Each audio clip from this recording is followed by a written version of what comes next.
Welcome to the world's first Straight Talk Solarcast. This is your go-to podcast for answers about solar.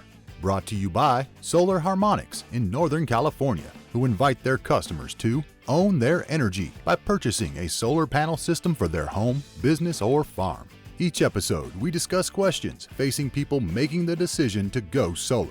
The solutions to your questions are given to you straight by one of the leading experts in the solar industry, Jamie Duran, president of Solar Harmonics. Feel free to search our library for answers to questions that you're facing when considering solar. And now, here's Adam Duran, our host with the questions, and Jamie Duran, our solar expert with Straight Talk Solarcast. Hello, Jamie. Hello, Adam. How's everything in the land of solar this week? It's going very good. Lots of excitement. You and I, we were getting on an airplane this last weekend to go to Los Angeles, and guess who we ran into? I'm sure you don't guess. Let me think back. Go ahead. We saw Governor Gavin Newsom, Governor Newsom, and yeah, and at first, I was like, oh, hey, there's Gavin Newsom, and then everyone kind of started, oh my God, and then they walked over, and so we walked over, and I stuck out my hand and I said, nice to meet you, Governor Newsom, and I'm in the solar industry. I'd love to have you on the podcast. But he laughed and rolled his eyes and then went on to the next person. So yep. I thought it would be fun to do as if we did have him on the podcast, and we'll use as if an AI Gavin. And so you can ask 3 questions that I've already given you, Adam. And okay. And then I'll be AI Gavin. AI Gavin. Yep. Hey, Gavin. All right, here we go. Are you ready? Ready. Okay, here's question number 1. Excellent. All right. In light of California trying to get to 100% renewables by 2045, how is that possible when the solar industry has been gutted?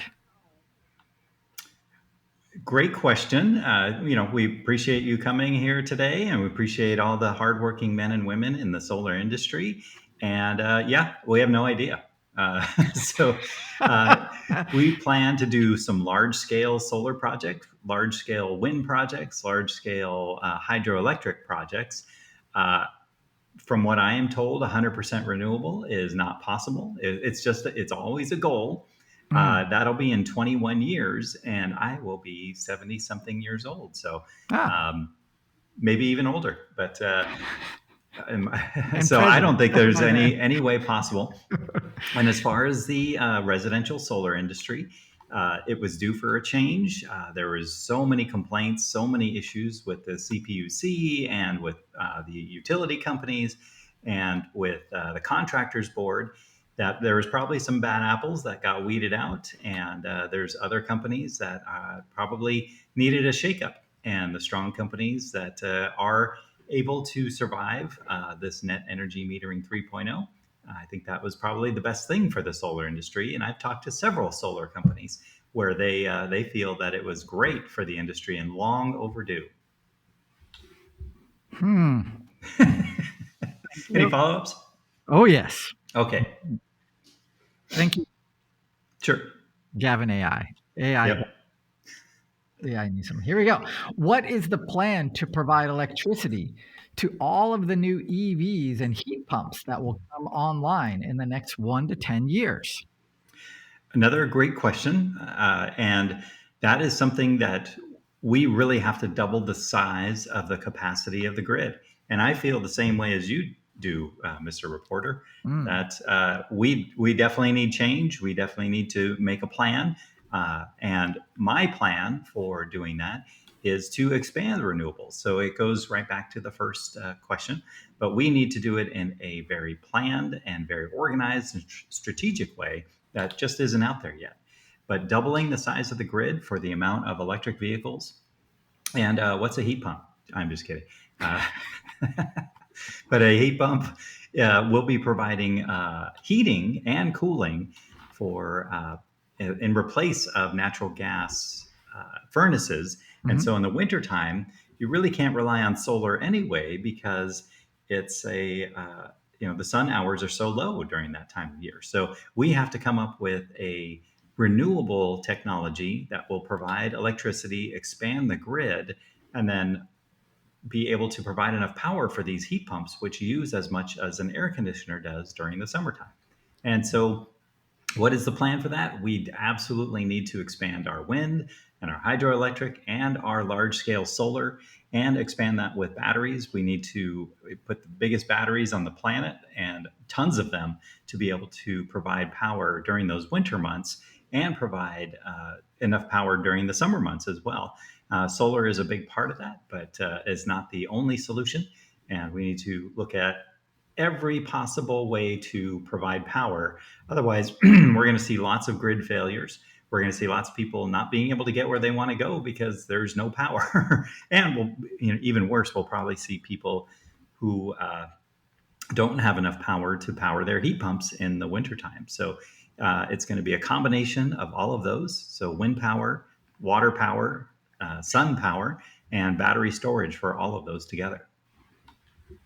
What do you think? Well, you're the governor. I want to ask our solar expert, my solar friend who's a solar expert, Jamie Duran, these questions too, to get his point of view. It sounds like he might be a little more in tune. Well, we will see how it goes, and I will. Okay. We'll provide that answer next week, but we're going to get through all of these questions. So next one, ready? Yep. What is the plan to regulate electricity cost increases? This is a gigantic question, and there are so many parties that have a say in how electricity prices are approved and how they are enacted. And that's through the CPUC, which is the California Pacific Utilities or Public Utilities Commission. My apologies. And I get to appoint those people. And so as governor, I get to select these people, and I do from a variety of backgrounds. But each one has approved the price increases from the utilities because the utilities have had these major fire issues. And when they start a fire, the courts have said you are now responsible for all of the damages, and that's billions of dollars.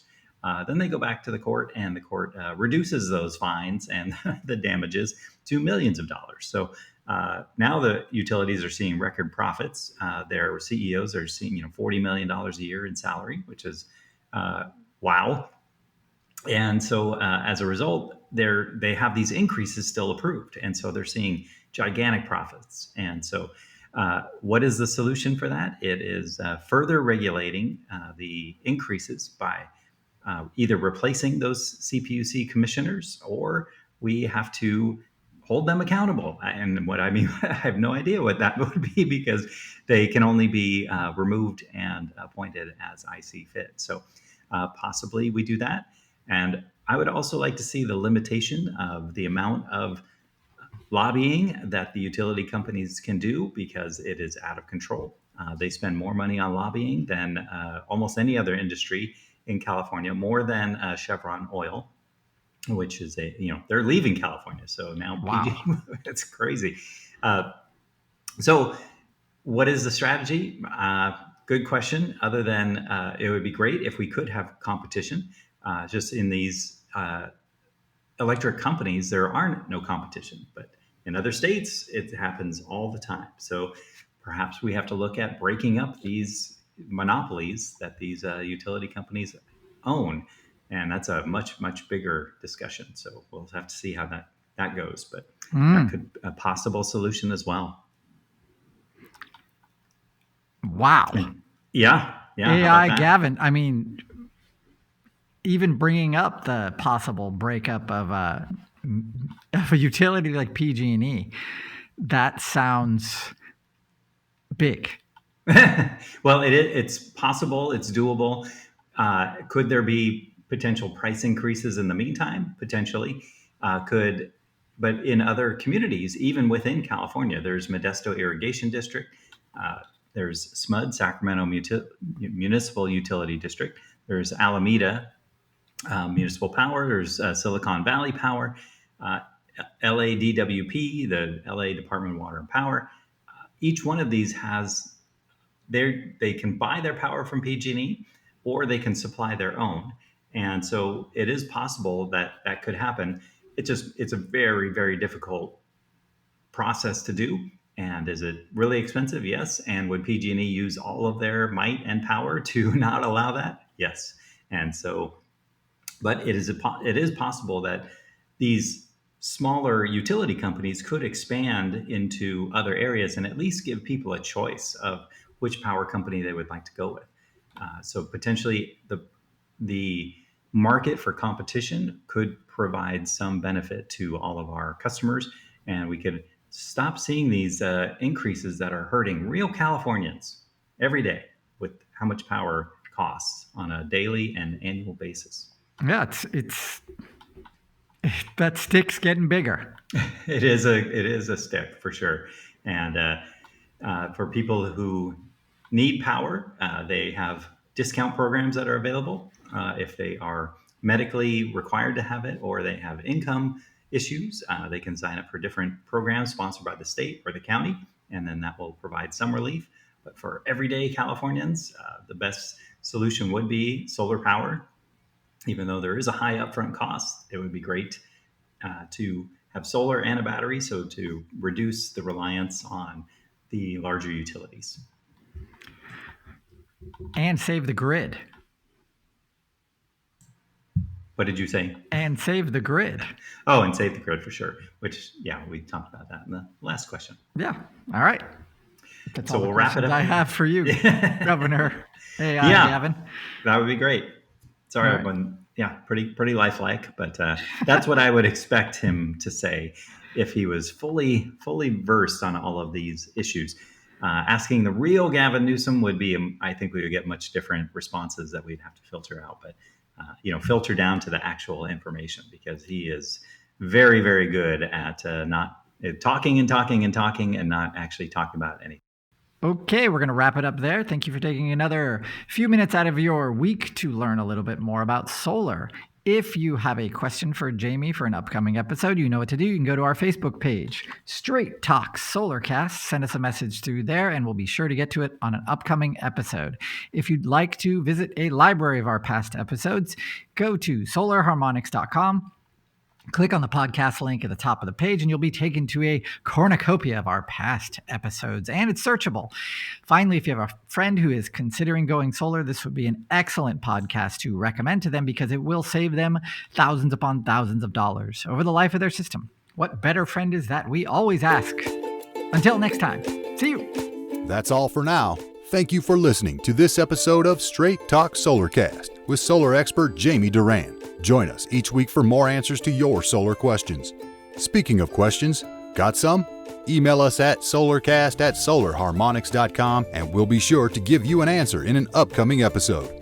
This episode of Straight Talk Solarcast is brought to you by Solar Harmonics, the leading solar energy developer in Northern California, who invite you to own your energy. Visit them on the web at www.solarharmonics.com.